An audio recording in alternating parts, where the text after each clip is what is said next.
Assalamualaikum warahmatullahi wabarakatuh.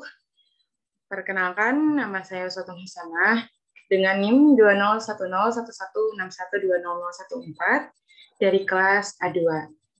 Pada kesempatan kali ini, saya akan memaparkan pembahasan mengenai morfologi bahasa Indonesia untuk memenuhi tugas ujian tengah semester atau kuliah morfologi yang diampu oleh Ibu Nur Cahaya. Baik, untuk pembahasan yang pertama yaitu konsep morfologi dan ruang lingkupnya. Morfologi berasal dari kata morf yang berarti bentuk dan logos yang artinya ilmu. Jadi morfologi adalah ilmu yang mempelajari tentang pembentukan kata. Selanjutnya ruang lingkup dari morfologi ada 3, yaitu morfem, morf, dan alomorf. Morfem adalah satuan gramatikal terkecil yang mempunyai makna, kemudian morf adalah anggota morfem yang belum ditentukan distribusinya, dan alomorf adalah anggota morfem atau variasi dari bentuk morfem yang terikat. Di sini saya mengambil contoh meng, morfem meng, dan morfem ambil. Nah, di sini adalah contoh dari morfem. Meng adalah morfem terikat dan ambil adalah morfem bebas. Selanjutnya contoh dari morf dan alomorf, yaitu dari isi dari meng atau variasi dari meng. Nah, di sini ada meng, mem, men, dan menge. Nah, ini adalah alomorf dan persatuannya itu adalah morf. Selanjutnya, identifikasi morfem dan aplikasinya. Untuk menentukan identifikasi atau pengelompokan morfem, maka diperlukan prinsip-prinsip untuk penentuannya. Di sini ada 6. Yang pertama, satuan-satuan yang mempunyai struktur fonologik dan arti leksikal atau gramatikal yang sama merupakan satu morfem. Contohnya di sini membeli rumah, menjaga rumah, memiliki rumah. Satuan rumah dalam contoh-contoh tersebut merupakan satu morfem karena satuan itu memiliki struktur fonologik dan arti leksikal yang sama. Selanjutnya, prinsip yang kedua yaitu satuan-satuan yang mempunyai struktur fonologik yang berbeda merupakan satu morfem apabila satuan-satuan itu mempunyai arti leksikal atau arti gramatikal yang sama. Asal perbedaan itu dapat dijelaskan secara fonologi. Contohnya, dari kata menjahit, membeli, menyalin, menggendong, mengecat, dan melamar. Satuan-satuan men, mem, meng, menge, dan me dalam contoh di atas mempunyai arti gramatikal yang sama, yaitu menyatakan tindakan aktif atau kata kerja. Tetapi struktur fonologiknya berbeda. Satuan men, mem, meng, menge, dan me adalah alomorf atau variasi dari morfem men. Oleh karena itu, semua satuan tersebut merupakan satu morfem. Selanjutnya, prinsip yang ketiga yaitu satuan-satuan yang mempunyai struktur fonologik yang berbeda, sekalipun perbedaannya tidak dapat dijelaskan secara fonologik, masih dianggap sebagai satu morfem apabila mempunyai arti leksikal atau gramatikal yang sama dan mempunyai distribusi yang komplementer. Contohnya di sini ada kata beralih, bersua, berjumpa, berbaring, belajar, dan bersandar. Morfem ber dan be merupakan satu morfem karena perbedaan struktur fonologiknya dapat dijelaskan secara fonologik. Lalu bagaimana dengan bel? Pada kata belajar, bel mempunyai struktur fonologik yang berbeda dan perbedaannya tidak dapat dijelaskan secara fonologik karena mempunyai arti gramatik yang sama dan mempunyai distribusi serta komplementer dengan morfem ber. Dengan kata lain, morfem bel merupakan alomorf dari morfem ber. Oleh karena itu, satuan bel dapat dianggap sebagai satu morfem. Selanjutnya prinsip keempat yaitu deretan apabila morfem dalam deretan struktur suatu satuan berparalel dengan suatu kekosongan, maka kekosongan itu merupakan morfem atau lebih dikenal dengan morfem zero atau morfem yang kosong. Nah, contoh di sini kita bisa lihat dari kata ibu minum teh, ibu makan nasi. Pada kata makan dan minum tidak menggunakan morfem me karena morfem atau kata makan dan minum itu dapat berdiri sendiri tanpa menggunakan morfem me sebagai tindakan aktif gitu. Selanjutnya pada prinsip kelima, yaitu satuan-satuan yang punya struktur fonologik yang sama, mungkin merupakan satu morfem, mungkin pula merupakan satu morfem yang berbeda. Misalnya di sini bunga mawar dengan bunga bang. Kedua kata ini merupakan morfem yang berbeda karena arti leksikal yang berbeda, walaupun struktur fonologiknya sama. Atau pada contoh leksikal berhubungan tapi distribusinya berbeda. Misalnya ayah sedang tidur dengan tidur ayah sangat nyenyak. Pada kata tidur kalimat pertama dan kedua mempunyai arti leksikal yang berhubungan dan punya distribusi yang berbeda. Kedua kata tidur merupakan satu morfem. Nah, selanjutnya prinsip yang keenam, setiap satuan yang dapat dipisahkan merupakan morfem. Misalnya terdapat afiks, contohnya berharap atau harapan. Pada kata berharap, ber dengan harap dapat dipisahkan, atau harap dengan an dapat dipisahkan. Selanjutnya yaitu wujud morfem dan pembentukannya. Wujud morfem dan pembentukannya di sini ada beberapa jenis dan sudah saya kelompokkan. Yang pertama di sini ada wujud morfem segmental dan suprasegmental. Wujud segmental artinya morfem berupa bunyi yang dapat disegmentasikan atau dibagi atau dipenggal-penggal, sedangkan suprasegmental adalah morfem yang tidak dapat disegmentasikan. Contohnya suprasegmental seperti nada atau bunyi. Nah, sedangkan segmental itu adalah morfem yang dapat dibagi. Contohnya tadi misalnya pada kata bersama, ber dengan sama dapat dipisah atau dipenggal. Selanjutnya wujud morfem yang kedua yaitu bebas dan terikat. Jadi morfem ada yang bebas dan ada yang terikat. Contoh morfem bebas atau dapat berdiri sendiri yaitu pada kata hujan misalnya. Jadi kata hujan dapat berdiri sendiri. Sedangkan terikat, ini berkaitan dengan afiksasi, itu bisa kita ambil contoh pada kata persatuan. Di sana terdapat 3 morfem. Nah, ada morfem bebas juga, satu yaitu pada kata satu, sedangkan morfem terikatnya pada per dan an.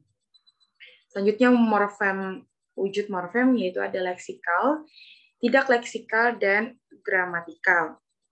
Morfem leksikal itu biasanya terdapat dalam kamus, langsung ada di dalam kamus. Sedangkan morfem tidak leksikal itu tidak terdapat di dalam kamus secara langsung. Biasanya berupa afiksasi.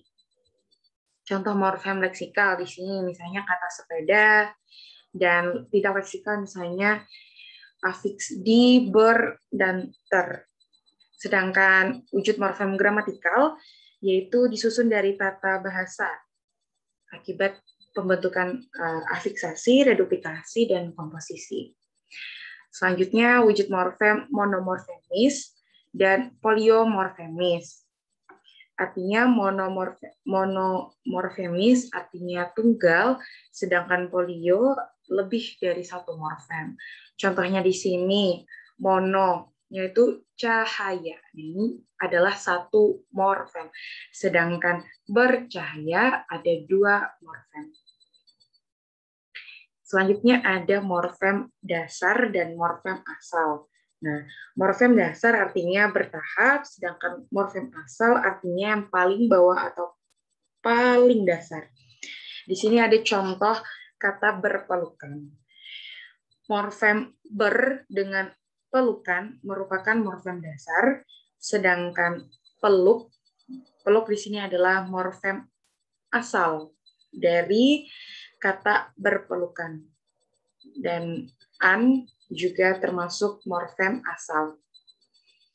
Selanjutnya ada morfem utuh dan morfem terbagi. Ini berkaitan juga dengan morfem dasar dan asal. Jadi contohnya di sini ada kata kedinginan. Kedinginan terbagi menjadi ke-an atau fix ke-an dan dingin. Dingin di sini adalah morfem yang utuh dan ke-an merupakan morfem terbagi.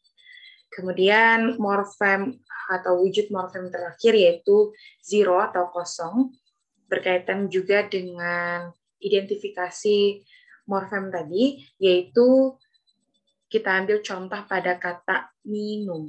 Nah, seharusnya minum menggunakan kata meminum, namun dapat digunakan dengan kata minum saja. Selanjutnya di sini ada pembentukan morfem, ada 4, yaitu afiksasi, reduplikasi, komposisi, dan abresiasi. Afiksasi adalah proses pembentukan kata melalui afiks pada suatu morfem.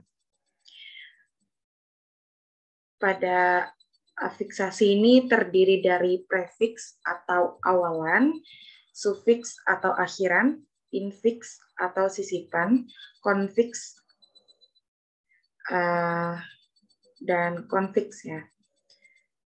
Ya, selanjutnya itu reduplikasi.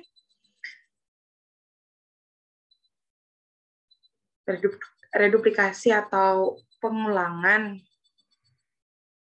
Biasanya hasil dari reduplikasi ini adalah berupa kata ulang. Ya. Contohnya seperti kata paru-paru, kupu-kupu. Namun kata kupu-kupu tidak dapat digolongkan kata ulang. Karena bentuk tersebut tidak dapat ditentukan bentuk dasarnya. Jadi reduplikasi itu pada intinya adalah pengulangan bentuk dasarnya. Selanjutnya, komposisi. Komposisi atau pemajemukan adalah proses morfologi atau proses pembentukan kata melalui penggabungan dua morfem dasar, baik yang bebas maupun yang terikat, sehingga membentuk sebuah konstruksi yang memiliki identitas leksikal yang berbeda atau yang baru.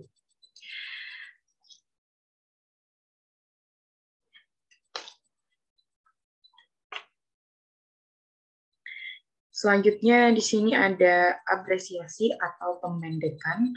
Nah, ini adalah pembentukan dari morfem. Jadi berupa singkatan atau akronim. Contohnya pada kata laboratorium, kemudian dipendekkan menjadi lab. Jadi itu termasuk contoh dari morfem atau pembentukan morfem pada abresiasi atau pemendekan. Selanjutnya adalah morfofonemik. Morfofonemik merupakan perubahan fonem yang terjadi akibat perubahan atau hubungan morfem dengan morfem lainnya. Dan jenis-jenis perubahan dalam morfofonemik di sini ada 5, yaitu pemunculan fonem, penghilangan fonem, peluluhan fonem, perubahan fonem, serta pergeseran fonem. Pemunculan fonem yaitu munculnya fonem atau bunyi dalam proses morfologi yang mulanya tidak ada. Misalnya dalam proses penyembuhan prefiks me, pada dasar baca akan munculkan bunyi M yang semula tidak ada, menjadi membaca. Contoh lain seperti penyembuhan sufiks an, pada dasar hari akan muncul bunyi semivokal Y menjadi hari tambah an menjadi harian. Selanjutnya penghilangan fonem, yaitu hilangnya fonem dalam suatu proses morfologi. Misalnya dalam proses penyembuhan prefiks ber pada dasar renang, maka mohon maaf, maksud saya di sini pada kata koperasi. Nah, di sana ada morfem ko dan operasi menjadi koperasi. Dan ini huruf O terjadi penghilangan atau penghilangan fonem. Selanjutnya peluluhan fonem, yakni luluhnya sebuah fonem serta disenyawakan dengan fonem lain dalam suatu proses morfologi. Umpamanya dalam penyembuhan prefiks me pada dasar sikat, maka fonem S pada kata sikat itu diluluhkan. Misalnya me tambah sikat menjadi mengikat.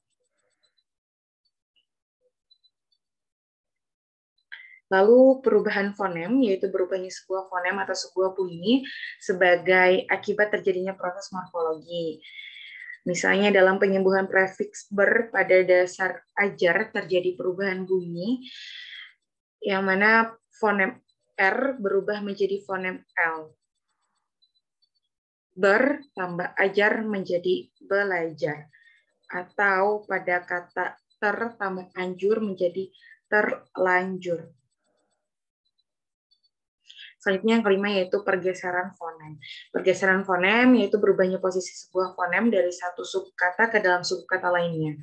Umpamanya pergeseran di mana fonem umpamanya dalam penyembuhan sufiks i pada dasar lompat terjadi pergeseran, yaitu fonem T yang semula berada pada suku kata pat menjadi suku kata ti menjadi lompat.